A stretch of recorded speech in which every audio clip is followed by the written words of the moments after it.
ನಾವು ಪುಟ್ಟ ಘಟನೆಯನ್ನ ಹೇಳ್ತೀನಿ. ಅದು ಬಹಳ ತಮಾಷೆ ಅಥವಾ ಲೈಟ್ ಆಗಿ ಅನ್ಸಿದ್ರು ಕೂಡ ಅಷ್ಟು ಲೈಟ್ ಆಗಿ ತಗೊಳ್ಬಾರ್ದು. ನಿನ್ನೆ ಬಂದು OPD ಪೇಷಂಟ್ಸ್ ಒಳಗ ಒಂದ್ ಹುಡುಗಿ, ಒಂದ್ 29-30 ವರ್ಷ ಇರ್ಬೋದು. ಆಕಿ ಬಂದ್ ಹೇಳಿದ್ಲು, ಮೇಡಮ್ ನಮ್ಗೆ ಇತ್ತಿತ್ಲಾಗಿ ಎಲ್ಲಿ ಏನ್ ಸಾಮಾನ್ ಇಟ್ಟಿರ್ತೀನಿ ಮರ್ತು ಬಿಡ್ತದ, ಯಾರ ಜೊತೆಗೆ ಏನ್ ಮಾತಾಡ್ತೀನಿ ಮರ್ತು ಬಿಡ್ತದ ನನಗ, ಅಥವಾ ಯಾರನ್ನ ನೋಡಿರ್ತೀನಿ ಅವ್ರ ಫೇಸ್ ಮರ್ತು ಬಿಡ್ತದ, ಹಿಂಗ್ಯಾಕ್ ಆಗ್ತದ್ರಿ ನನಗ ಅಂತ ಹೇಳಿ ಬಹಳ ಒದ್ದಾಡ್ಕೊಂಡು ತನಕ ಪ್ರಾಬ್ಲಮ್ ಹೇಳಿದ್ಲು. ನಾ ಎಲ್ಲಾ ಕೇಸ್ ಹಿಸ್ಟ್ರಿ ತಗೊಂಡ್ಮೇಲೆ ಆಕಿಗೆ ಕೇಳ್ದೆ, ಹಿಂಗ್ ಯಾವಾಗಿಂದ ಆಗ್ಲಿಕತ್ತದ ನಿನಗ ಅಂತ ಕೇಳ್ದೆ. ಆಕಿ ನನಗೇನಾಗ್ಲಿಕತ್ತದ್ರಿ ಅಂತ ಅಂದ.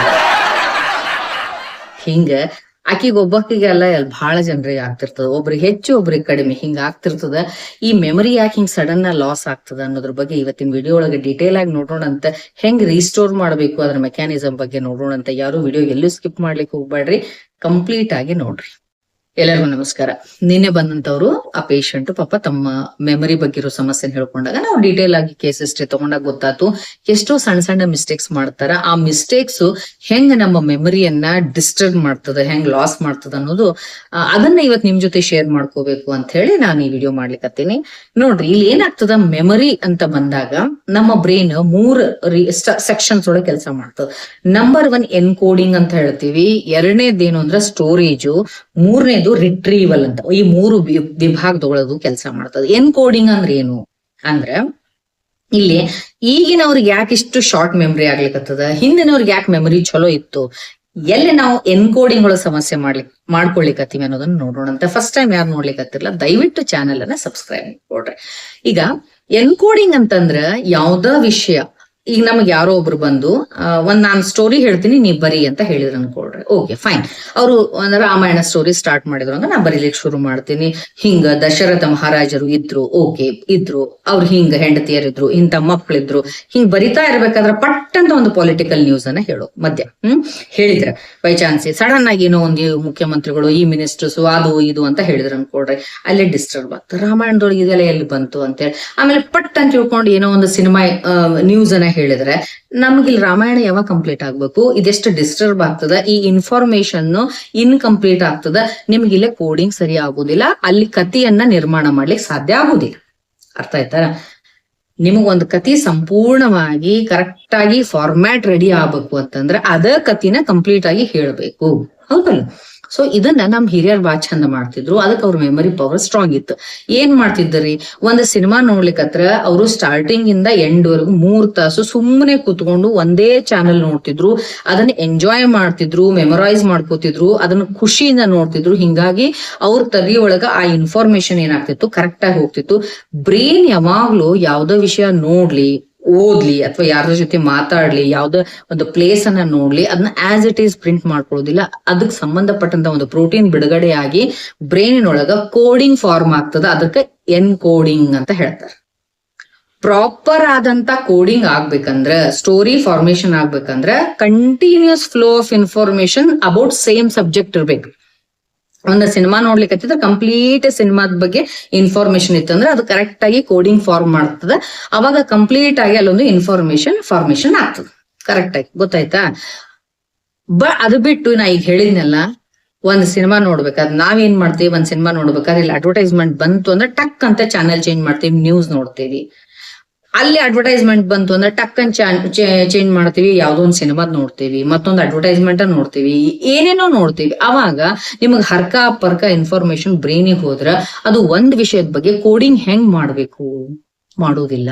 ಅವಾಗ ಕೋಡಿಂಗ್ ಬಹಳ ವೀಕ್ ಆಗ್ತದ. ಇದಕ್ಕೆ ಎನ್ಕೋಡಿಂಗ್ ವೀಕ್ ಆಯ್ತು ಅಂದ್ರೆ ಆಟೋಮೆಟಿಕಲಿ ಸ್ಟೋರೇಜ್ ಕೂಡ ವೀಕ್ ಆಗ್ತದ. ಎನ್ಕೋಡಿಂಗ್ ಪ್ರಾಪರ್ ಆಗ್ಬೇಕು ಅಂದ್ರೆ ನಮ್ಮ ಬ್ರೈನ್ ಒಳಗ ಸಿಕ್ಕಾಪಟ್ಟಿ ನ್ಯೂರಾನ್ಸ್ ಇರ್ತಾವು. ಆ ನ್ಯೂರಾನ್ಸ್ ಒಂದಕ್ಕೊಂದು ಕಮ್ಯುನಿಕೇಶನ್ ಮಾಡ್ತಿರ್ತಾವ, ಅಂದ್ರೆ ಕಮ್ಯುನಿಕೇಟ್ ಮಾಡ್ತಾ ಇರ್ತಾವ. ಅದಕ್ಕೆ ಸಿನಾಪ್ಸಿಸ್ ಅಂತ ಹೇಳ್ತಾರೆ. ಆ ಸಿನಾಪ್ಸಿಸ್ ಸ್ಟ್ರಾಂಗ್ ಆಗ್ಬೇಕು ಅಂದ್ರೆ ಒಂದೇ ವಿಷಯದ ಬಗ್ಗೆ ಇರ್ಬೇಕು. ನೋಡ್ರಿ, ಒಂದು ನ್ಯೂಸ್ ಓದ್ಲಿಕ್ಕತ್ರ ಹಿಂದಿನ ಹಿರಿಯರು ನ್ಯೂಸ್ ಪೇಪರ್ ಚಂದಾಗ ಓದ್ತಿದ್ರು, ನಾವ್ ಹಂಗಲ್ಲ. ಅಥವಾ ಒಂದ್ ಏನೋ ನೋಡ್ಲಿಕ್ಕತ್ರ ಕರೆಕ್ಟ್ ಆಗಿ ಈಗನೂ ಕೂಡ ನಿಮ್ ಮನೆಯೊಳಗೆ ಯಾರ ಹಿರಿಯರಿದ್ರ ಒಂದ್ ಏನಾರ ಚಾನೆಲ್ ಒಳಗೆ ಹಚ್ಕೊಟ್ರೆ ಅದನ್ನ ಕಂಪ್ಲೀಟ್ ಆಗಿ ನೋಡ್ತಾರ ಅವ್ರು. ಬಟ್ ನಾವೇನ್ ಮಾಡ್ತೀವಿ, ಸುಮ್ನೆ ಹಿಂಗ್ ತಗೊಳ್ಳೋದು, ಸ್ಕ್ರಾಲ್ ಮಾಡೋದು. ಅದು ಒಂದು 30 ಸೆಕೆಂಡ್ಸ್ ರೀಲ್ಸ್ ಅನ್ನ ಪಟ ಹಿಂಗ್ ಸ್ಕ್ರಾಲ್ ಮಾಡೋದ್ರಿಂದ ನಿಮ್ಮ ಬ್ರೈನಿಗೆ ನಾವೇನ್ ಕೊಡ್ಲಿಕತ್ತೀವಿ ಅಂದ್ರೆ, ನಮ್ ಬ್ರೈನಿಗೆ ನಾವೇನ್ ಕೊಡ್ಲಿಕತ್ತೀವಿ, ಎಲ್ಲಾದನ್ನು ಅರ್ಧ ಮರ್ಧ ಇನ್ಕಂಪ್ಲೀಟ್ ಇನ್ಫಾರ್ಮೇಶನ್ ಕೊಟ್ಟಾಗ ನಮ್ಮ ಪ್ರಾಪರ್ ಆದಂತ ಕೋಡಿಂಗ್ ಹೆಂಗ್ ಆಗ್ತದ? ಆಗುದೇ ಇಲ್ಲ. ಹೌದಾ? This is very very drawback what we are doing. ಇದನ್ನ ಬಹಳ ತಪ್ಪು ಮಾಡ್ಲಿಕ್ಕತ್ತೇವಿ. ಹಿಂಗಾಗಿ ನಮ್ದು ಕೋಡಿಂಗ್ ಬಹಳ ವೀಕ್ ಆಗ್ತದೆ. ಇನ್ನು ಸ್ಟೋರೇಜ್ ಆಗ್ಬೇಕು ಅಂದ್ರೆ ಮುಖ್ಯವಾಗಿ ನಮ್ದು ಫಿಸಿಯೋಲಾಜಿಕಲ್ ಫಂಕ್ಷನ್ ಸರಿ ಇರಬೇಕು. ಅಂದ್ರೆ ನಿದ್ದೆ ಸರಿ ಇರಬೇಕು, ನ್ಯೂಟ್ರಿಯೆಂಟ್ಸ್ ಸರಿ ಇರಬೇಕು, ಸ್ಟ್ರೆಸ್ಫುಲ್ ಕಂಡೀಷನ್ಸ್ ಇರಬಾರ್ದು, ಜೊತೆಗೆ ಯಾವುದೇ ರೀತಿಯ ಬ್ರೈನಿಗೆ ಸಂಬಂಧಪಟ್ಟಂತ ರೋಗ ಇರಬಾರ್ದು. ಅವಾಗ ಸ್ಟೋರೇಜ್ ಸರಿಯಾಗಿ ನಮ್ ಬ್ರೈನ್ ಒಳಗ ಆಗ್ತದೆ. ಸ್ಟೋರೇಜ್ ಇನ್ನೂ ಸರಿಯಾಗಿ ಆಗ್ಬೇಕು, ಪ್ರಾಪರ್ ಆಗಿ ನಾವು ಓದಿದ್ದು, ನಾವು ಕೇಳಿದ್ದು ನಮ್ಗೆ ತಲೆ ಒಳಗೆ ಇಂಪ್ರಿಂಟ್ ಆಗ್ಬೇಕು ಅಂದ್ರೆ ಹಿಂದಿನ ವಿಡಿಯೋ ಒಳಗೂ ಹೇಳಿನಿ. ಬೇಕಿದ್ರೆ ಯಾರಾದ್ರೂ ನೋಡಿಲ್ಲ ಅಂದ್ರೆ ನನ್ನ ಚಾನೆಲ್ ಅನ್ನ ಸಬ್ಸ್ಕ್ರೈಬ್ ಮಾಡ್ಕೊಂಡು ಹಿಂದಿನ ವಿಡಿಯೋ ನೀವು ಸರ್ಚ್ ಮಾಡಿ ನೋಡ್ರಿ.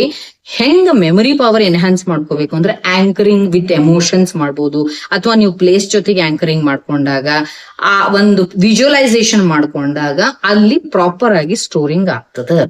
ಇನ್ನು ನೆಕ್ಸ್ಟ್ ಸ್ಟೆಪ್ ಏನಪ್ಪಾ ಅಂದ್ರೆ ರಿಟ್ರೀವಲ್. ನಮ್ದು ತಲೆಯೊಳಗಿದ್ದು ಇನ್ನೂ ನೆನಪು ಚಂದ ಉಳಿಬೇಕು ಅಂತಂದ್ರೆ ನಾವ್ ಅದನ್ನ ಆಸ್ ಇಟ್ ಈಸ್ ಬೇರೆಯವ್ರಿಗೆ ಎಕ್ಸ್ಪ್ಲೇನ್ ಮಾಡೋದು, ಪದೇ ಪದೇ ಬೇರೆಯವ್ರ ಮುಂದೆ ಆ ವಿಷಯವನ್ನ ಹೇಳೋದು. ಇದು ಎಸ್ಪೆಷಲಿ ಟೀಚರ್ಸ್ ಬಹಳ ಚಂದ ಮಾಡ್ತಾರ. ಪ್ರೊಫೆಸರ್ಸ್ ಏನ್ ಮಾಡ್ತಾರ, ಒಂದ್ ಸರಿ ಪ್ರಿಪರೇಷನ್ ಮಾಡ್ಕೊಂಡು ಪದೇ ಪದೇ ಅದನ್ನ ಹೇಳೋದ್ರಿಂದ ಮೆಮರಿ ಪವರ್ ಸ್ಟ್ರಾಂಗ್ ಆಗ್ತದೆ. So these are the things.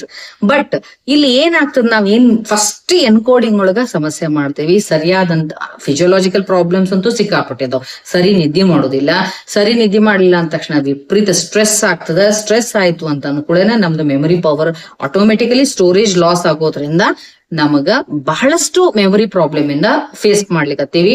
ಅದಕ್ಕೋಸ್ಕರ ಬರೀ 30, 35, 40 ವರ್ಷದವರೆಗೆ ಆಲ್ಝೀಮಿಯರ್ಸ್ ಪ್ರಾಬ್ಲಮ್ಸ್, ಡೆಮೆನ್ಷಿಯಾ ಪ್ರಾಬ್ಲಮ್ಸ್, ಪಾರ್ಕಿನ್ಸನ್ಸ್ ಏನೇನೆಲ್ಲ ಬರ್ಲಿಕತ್ತಾವು ಅಂದ್ರೆ ಮೆಮರಿ ಸಂಬಂಧಪಟ್ಟಂತ 108 ಅಗದಿ ಫರ್ಗೆಟ್ಫುಲ್ನೆಸ್ ಇವೆಲ್ಲ ಬರ್ಲಿಕತ್ತಾವ. ಈ ಮೆಮರಿ ಒಳಗೆ ಆಕ್ಚುಲಿ ನೋಡ್ರಿ 3 ಟೈಪ್ ಮೆಮರಿ ಇರ್ತಾವ. ಒಂದು ಸೆನ್ಸರಿ ಮೆಮರಿ ಅಂತ ಹೇಳ್ತೀವಿ, ಇನ್ನೊಂದು ಶಾರ್ಟ್ ಟರ್ಮ್ ಮೆಮರಿ ಅಂತೇವೆ, ಇನ್ನೊಂದು ಲಾಂಗ್ ಟರ್ಮ್ ಮೆಮರಿ ಅಂತ ಹೇಳ್ತೀವಿ. ಈ ಸೆನ್ಸರಿ ಮೆಮರಿ ಅಂದ್ರೆ ಏನ್ ಗೊತ್ತಾ, ನಾವು ಪಂಚ ಜ್ಞಾನೇಂದ್ರಿಯಗಳಿಂದ ಏನ್ ಸೆನ್ಸ್ ಮಾಡ್ಕೋತೀವಲ್ಲ, ಕಣ್ಣು, ಕಿವಿ, ಮೂಗು, ಬಾಯಿ ಅಂದ್ರೆ ನಾಲಿಗೆ ಮತ್ತು ಚರ್ಮದಿಂದ ನಾವ್ ಏನ್ ಸೆನ್ಸ್ ಮಾಡ್ಕೋತೀವಿ ಅದು ಶಾರ್ಟ್ ಟರ್ಮ್ ಮೆಮರಿಗಿಂತನೂ ಕಡಿಮೆ ಇರ್ತದ. ಬಹಳ ಶಾರ್ಟೆಸ್ಟ್ ಮೆಮರಿ ಇರ್ತದ. ಅದು ಜಸ್ಟ್ ಫ್ರಾಕ್ಷನ್ ಆಫ್ ಸೆಕೆಂಡ್ಸ್ ಇರ್ತದ, ಬಟ್ ಬಹಳ ಸ್ಟ್ರಾಂಗ್ ಇರ್ತದ ಮತ್ತು ನಮ್ ಲೈಫ್ ಒಳಗ ಬಹಳಷ್ಟು ಇಂಪಾರ್ಟೆಂಟ್ ರೋಲ್ ಅನ್ನ ಪ್ಲೇ ಮಾಡ್ತದ. ನಮ್ಮ ಪರ್ಸನಾಲಿಟಿ ಡೆವಲಪ್ಮೆಂಟ್ ಮಾಡೋದ್ರೊಳಗ, ನಮ್ಮ ಪರ್ಸನಾಲಿಟಿ ಫಾರ್ಮೇಶನ್ ಮಾಡೋದ್ರೊಳಗ ಸೆನ್ಸರಿ ಮೆಮರಿ ಬಹಳ ಹೆಲ್ಪ್ ಮಾಡ್ತದ. ನಿಮ್ಗೆ ಹೇಳ್ಬೇಕು ಅಂತಂದ್ರ ಈಗ ಕಾಮನ್ ಆಗಿ ಒಂದ್ ಎಕ್ಸಾಂಪಲ್ ಹೇಳ್ತೀನಿ. ಬೇರೆಯವ್ರು ನಮಗೇನೋ ಮನೆಗೆ ಒಂದು ಪಲ್ಯ ಹಾಕಿ, ಒಂದ್ ಸಾಂಬಾರ್ ಹಾಕಿ ಕೊಟ್ಟಿರ್ತಾರ ನೋಡ್ರಿ. ಅಕ್ಕಪಕ್ಕ ನೇಬರ್ಸ್ ಏನಾದ್ರು ಒಂದೊಂದ್ಸರಿ ಏನೋ ಹೊಸ ಅಡಿಗೆ ಮಾಡ್ದಾಗ ಕೊಟ್ಟಿರ್ತಾರ. ಅವ್ರೊಂದು ಸಣ್ಣ ತಟ್ಟೆ ಇತ್ತು, ಪ್ಲೇಟ್ ಇತ್ತಂದ್ರೆ ನಮಗ್ ಒಂದಿಷ್ಟು ಬುಟ್ಟಿ ಒಳಗ ಅವ್ರದೊಂದ್ ಸಣ್ಣ ಪ್ಲೇಟ್ ಹಾಕಿದ್ರು ಕೂಡ ನೀವು ವಾಶ್ ಮಾಡ್ಬೇಕಾದ್ರೆ ಅವ್ರದ್ ಕೈಯಾಗ ಹಿಂಗ್ ಪ್ಲೇಟ್ ಬಂತು ಅಂತಂದ್ರೆ ನಮಗ್ ಫೀಲ್ ಆಗ್ತದ ದಿಸ್ ಇಸ್ ನಾಟ್ ಮೈನ್ ಅಂತ ಹೇಳಿ. ನೀವು ಅಬ್ಸರ್ವ್ ಮಾಡಿರಿ, ನಮ್ಮ ಎಲ್ಲಾ ಪಾತ್ರೆಗಳನ್ನ ನಾವು ಮುಟ್ಟಿದಾಗ ನಮ್ಮದು ಅಂತ ಗೊತ್ತಾಗ್ತದ. ಅಲ್ಲಿ ಮೆಮರಿ ಅದು ಇಂಪ್ರಿಂಟ್ ಆಗಿರ್ತದ, ಅದು ಫೆಮಿಲಿಯರ್ ಮೆಮರಿ ಇರ್ತದೆ. ಬೇರೆಯವ್ರದ್ದು ಯಾವ್ದೋ ಒಂದು ಪಾತ್ರೆ ಇತ್ತು ಅಂದ್ರೆ ಎಕ್ಸಾಂಪಲ್ ಈಗ ನೋಡ್ರಿ, ಇಂಥದ್ದೊಂದು ಏನೋ ಒಂದು ಪಾತ್ರೆ, ಒಂದು ಎಕ್ಸಾಂಪಲ್, ಇದು ಬೇರೆಯವ್ರದ್ದು ಪಕ್ಕದ ಮನೆಯವ್ರದ್ದು ಒಂದು ತಟ್ಟೆ ಅಂದಾಗ ಅದು ಮುಟ್ಟಿದ ತಕ್ಷಣ ನಾವ್ ಇವನ್ ಕಣ್ಣು ಮುಚ್ಕೊಂಡ್ರು ಗೊತ್ತಾಗ್ತದೆ ಇದು ನಮ್ದಲ್ಲ ಅಂತ ಹೇಳಿ. ಅಲ್ಲಿ this is called sensory memory ಅಂತ ಹೇಳ್ತೇವೆ. ಹೌದಾ? ಅಥವಾ ಯಾರೋ ಒಬ್ಬರನ್ನ ಒಂದ್ಸರಿ ನೋಡಿರ್ತೇವಿ, ಆ ಫೇಸ್ ಫ್ರಾಕ್ಷನ್ ಆಫ್ ಸೆಕೆಂಡ್ ಅಷ್ಟ ನೆನಪಿರ್ತದ. This is called sensory memory. ಅಥವಾ ಈಗ ನಾನು ನಿಮ್ಗೆ ಒಂದೇನೋ ಕೇಳ್ತೀನಿ, ಎಕ್ಸಾಂಪಲ್ ಏನು ಅಂದ್ರೆ ಯಾವ್ದಾದ್ರು ಹೂವಿಂದು ಒಂದು ಸ್ಮೆಲ್ ಅನ್ನ ನೆನಪು ಮಾಡ್ಕೊಡ್ರಿ ಅಂದ್ರೆ ಅದು ತಗೊಂಡಾಗ ಮಾತ್ರ ಬಂದಿರ್ತದ. ಈಗ ನೆನಪು ಮಾಡ್ಕೊಡ್ರಿ ಅಂದ್ರೆ ಬಹಳ ಕಷ್ಟ ಪಡಬೇಕಾಗ್ತದ, ಆಲ್ಮೋಸ್ಟ್ ಇಂಪಾಸಿಬಲ್. ಈ ಸದ್ಯ ನಮಗ ಅದನ್ನ ಸ್ಮೆಲ್ ಅನ್ನ ರೀಕಾಲ್ ಮಾಡ್ಕೊಳಿಕ್ ಆಗಂಗಿಲ್ಲ. That is called sensory memory ಅಂತ ಹೇಳ್ತೇವೆ. ಇನ್ನ ಶಾರ್ಟ್ ಟರ್ಮ್ ಮೆಮರಿ ಅಂದ್ರೆ ಏನು? ಶಾರ್ಟ್ ಟರ್ಮ್ ಮೆಮರೀಸ್ ನಿಮ್ಗೆಲ್ಲ ಗೊತ್ತದ. ಅವು ಯಾವ್ದಾ ಮೆಮರಿ ವಿತಿನ್ 24 hours ಅಷ್ಟ ನೆನಪಿರ್ತದ, ಆಮೇಲೆ ಅದು ಮರ್ತ್ ಹೋಗ್ಬಿಡ್ತದೆ. ಬಟ್ ಇದ ಶಾರ್ಟ್ ಟೈಮ್ ಮೆಮರಿಗೆ ನೀವು ಸ್ವಲ್ಪ ಪ್ರಯತ್ನ ಪಟ್ಟು ಸರಿಯಾಗಿ ಅದಕ್ಕೆ ಏನೋ ಎಮೋಷನ್ಸ್ ಜೊತೆಗೆ ಅಥವಾ ಪ್ಲೇಸ್ ಜೊತೆಗೆ ನೀವು ಆಂಕರಿಂಗ್ ಮಾಡಿ ಪ್ರಾಕ್ಟೀಸ್ ಮಾಡಿದ್ರಿ ಅಂದ್ರ ಆಟೋಮೆಟಿಕ್ಲಿ ಅದೇ ಲಾಂಗ್ ಟರ್ಮ್ ಮೆಮರಿ ಆಗಿ ಕನ್ವರ್ಟ್ ಆಗ್ತದೆ. ಗೊತ್ತಾಯ್ತು? ಇನ್ನು ಲಾಂಗ್ ಟರ್ಮ್ ಮೆಮರಿ ಅಂತ ಒಂದ್ ಬರ್ತದ. ಅದ್ರೊಳಗೆ ಅಗೇನ್ 2 ಟೈಪ್ ಬರ್ತಾವ. ಒಂದು ಎಕ್ಸ್ಪ್ಲಿಸಿಟ್ ಮೆಮರಿ ಅಂತ ಬರ್ತದೆ, ಇನ್ನೊಂದು ಇಂಪ್ಲಿಸಿಟ್ ಮೆಮರಿ ಅಂತ ಬರ್ತದೆ. ನೋಡ್ರಿ, ಎಕ್ಸ್ಪ್ಲಿಸಿಟ್ ಮೆಮರಿ ಅಂದ್ರೆ ಏನು? ಅದ್ರೊಳಗ ಎಮೋಷನ್ ಸಂಬಂಧಪಟ್ಟಂತದ್ದು, ಲೈಫ್ ಇವೆಂಟ್ ಗೆ ಸಂಬಂಧಪಟ್ಟಂತ ಮೆಮರೀಸ್ ಇರ್ತಾವ. ಉದಾಹರಣೆಗೆ ಕೆಲವು ಹೆಣ್ಮಕ್ಳು ನೀವು ಕೇಳ್ರಿ, ಅವರು ಫಸ್ಟ್ ಟೈಮ್ ನಾನ್ ಗಂಡನ ಮನೆಗೆ ಬಂದಾಗ ಇಂಥ ಸೀರೆ ಉಟ್ಕೊಂಡ ಬಂದಿದ್ದೆ, ಅವಾಗ ಹಿಂಗ ಆಗಿತ್ತು, ಅವಾಗ ಈ ಬಾಕ್ಲು ಕಲರ್ ಹಿಂಗ ಇತ್ತು, ಈ ಕಿಟಕಿ ಹಿಂಗ ಇತ್ತು. ಇವ್ರು ಆಗ್ಲೇ 85-90 ವರ್ಷದವ್ರು ಆಗಿರ್ತಾರ, ಆದ್ರೂ ಕೂಡ ಅದನ್ನ ಹೇಳ್ತಿರ್ತಾರ. This all comes here. ಆಮೇಲೆ ಇನ್ನು ಇಂಪ್ಲಿಸಿಟ್ ಮೆಮರಿ ಒಳಗೆ ಏನ್ ಬರ್ತದ ಗೊತ್ತಾ? ಲೈಕ್ ಕಾರ್ ಡ್ರೈವ್ ಮಾಡ್ಕೊಂತಾನೆ ನಾವು ಏನೋ ಮಾತಾಡ್ತಿರ್ತೀವಿ. ಅದು ಹ್ಯಾಬಿಚುವಲ್ ಆಗ್ಬಿಟ್ಟಿರ್ತದೆ, ಪ್ರೊಸೀಜರಲ್ ಆಗ್ಬಿಟ್ಟಿರ್ತದೆ. ಕಂಪ್ಲೀಟ್ ಆಗಿ ಆ ಪ್ರೊಸೀಜರ್ ಜೊತೆ ಸುಮ್ನೆ ಕಾರ್ ಡ್ರೈವ್ ಮಾಡ್ಬೇಕಾದ್ರೆ ನಾ ಡ್ರೈವ್ ಮಾಡ್ಲಿಕ್ಕತ್ತೀನಿ ಅಂತ ಅನ್ಕೊಂಡು ನೆನಪು ಮಾಡ್ಕೊಳ್ಳೋ ಅವಶ್ಯಕತೆ ಇರುವುದಿಲ್ಲ. ಈ ಕಡೆ ನೀವು ಬೇರೆ ವಿಷಯ ಮಾತಾಡ್ತಾನೆ ಕಾರ್ ಡ್ರೈವ್ ಮಾಡ್ತಿರ್ತೀವಿ, ಅಥವಾ ಎಷ್ಟೋ ಸರಿ ಹೆಣ್ಮಕ್ಳು ಚಪಾತಿ ಮಾಡ್ತಾನೆ ಬೇರೆ ಏನೋಲ್ಲ ಮಾತಾಡ್ತಿರ್ತಾರೆ. ಹಿಂಗ ಕೆಲವೊಂದು ಮಲ್ಟಿಪಲ್ ಟಾಸ್ಕ್ ಅನ್ನ ಅಟ್ ಎ ಟೈಮ್ ಮಾಡ್ಬೇಕಾದ್ರೆ ಬರುವಂತ ಮೆಮರಿಗೆ ನಾವೇ ಇಂಪ್ಲಿಸಿಟ್ ಮೆಮರೀಸ್ ಅಂತ ಹೇಳ್ತೀವಿ. ಮೆಮರಿ ಯಾವುದೇ ಆಗಿರಬಹುದು, ಅದು ಕರೆಕ್ಟ್ ಆಗಿ ಎನ್ಕೋಡಿಂಗ್ ಆಗ್ಲೇಬೇಕು.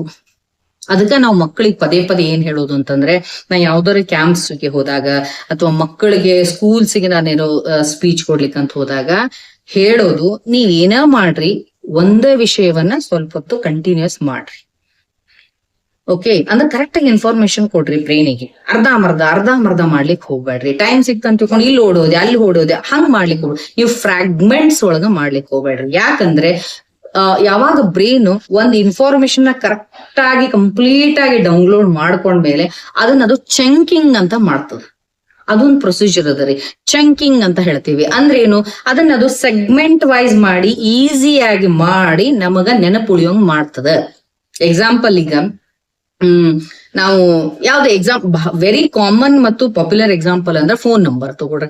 ಏನೋ ಫೋನ್ ನಂಬರ್ ಯಾವ್ದು ನಿಮ್ದು ಅಂತ ಕೇಳಿದ್ರೆ, ಈಗ 1 to 10 ನಂಬರ್ಸ್ ಅದಾವಂದ್ರೆ ಯಾರು 1 2 3 4 5 6 7 8 9 10 ಅಂತ ಹೇಳುದಿಲ್ಲ. ನೋಡ್ರಿ, ಬೇಕಿದ್ರೆ 1 2 3 4 5 6 ಅಂತ ಹಿಂಗ ಎರಡೆರಡು ಸಂಖ್ಯೆಗಳನ್ನ ಸೆಗ್ಮೆಂಟ್ಸ್ ಮಾಡಿ ಚಂಕ್ಸ್ ಮಾಡಿ ಅದು ನೆನ್ಪಿಟ್ಕೊಳ್ತಾರೆ. Same thing happens in brain. ಇದು ಬ್ರೈನ್ ಮಾಡ್ತದ. ನೀವು ಕರೆಕ್ಟ್ ಆದಂತ ಇನ್ಫಾರ್ಮೇಶನ್ ಕೊಟ್ಟಾಗ ಅದನ್ನ ಸ್ಮಾಲ್ ಸೆಗ್ಮೆಂಟ್ ಫ್ರಾಗ್ಮೆಂಟ್ಸ್ ಮಾಡಿ ಚಂಕ್ಸ್ ಮಾಡಿ ಕರೆಕ್ಟ್ ಆಗಿ ಸೆಗ್ರಿಗೇಟ್ ಮಾಡಿ ಪ್ರೊಸೆಸಿಂಗ್ ಮಾಡಿ, ಎಸ್ಪೆಷಲಿ REM ಸ್ಲೀಪ್ ಸರಿ ಆಗ್ತಿತ್ತು ಅಂತಂದ್ರೆ ಎಮೋಷನಲ್ ಪ್ರೊಸೆಸಿಂಗ್ ಸರಿಯಾಗಿ ಮಾಡ್ಕೊಂಡು ನಿಮಗ್ ಪ್ರಾಪರ್ ಸ್ಟೋರೇಜ್ ಆಗ್ತದ. ಅವಾಗ ನೆನಪಿನ ಶಕ್ತಿ ಚಲೋ ಉಳಿತದ. ಹಿಂಗ ಮಾಡೋದ್ರಿಂದ ನೀವ್ ಯಾವುದೇ ರೀತಿಯ ಬ್ರೈನಿಗೆ ಸಂಬಂಧಪಟ್ಟಂತ ಮೆಮರಿಗೆ ಸಂಬಂಧಪಟ್ಟಂತ ಸಮಸ್ಯೆಗಳು ಬರ್ಲಾರ್ದಂಗ್ ನೋಡ್ಕೋಬಹುದು. ಗೊತ್ತಾಯ್ತು? ಕೆಲವು ಜನ ಹೇಳ್ತಾರ, ನಾ ಮರ್ತ್ ಬಿಡ್ತೇನೆ, ಈಗ ಆ ವಿಷಯ ಮರ್ತ್ ಬಿಡ್ತೇನೆ, ಮೊದ್ಲು ಹೇಳ್ಬಿಡ್ತೇನೆ ಅಂತಿರ್ತಾರ. ಹಂಗ್ ಮಾಡ್ಲಿಕ್ಕೆ ಹೋಗ್ಬೇಡ್ರಿ. ಗಿವ್ ಪ್ರಾಪರ್ ಕ್ಲಿಯರ್ ಇರುವಂತ ಇನ್ಫಾರ್ಮೇಶನ್ ಅನ್ನ ಸಮಾಧಾನದಿಂದ ನಿಮ್ಮ ಬ್ರೈನಿಗೆ ಕೊಡ್ರಿ. ಡೆಫಿನೆಟ್ಲಿ ಸ್ಟೋರೇಜ್ ಚಲೋ ಆಗ್ತದ. ಐ ಹೋಪ್ ಮೆಮರಿ ಬಗ್ಗೆ ನಾನು ಹೇಳಿರುವಂತ ಇನ್ಫಾರ್ಮೇಶನ್ ನಿಮ್ಗೆ ಲೈಕ್ ಆಗಿತ್ತು ಅಂದ್ರೆ ಚಾನೆಲ್ ಸಬ್ಸ್ಕ್ರೈಬ್ ಮಾಡ್ಕೊಡ್ರಿ, ಲೈಕ್ ಮಾಡ್ರಿ ಮತ್ತು ಶೇರ್ ಮಾಡ್ರಿ.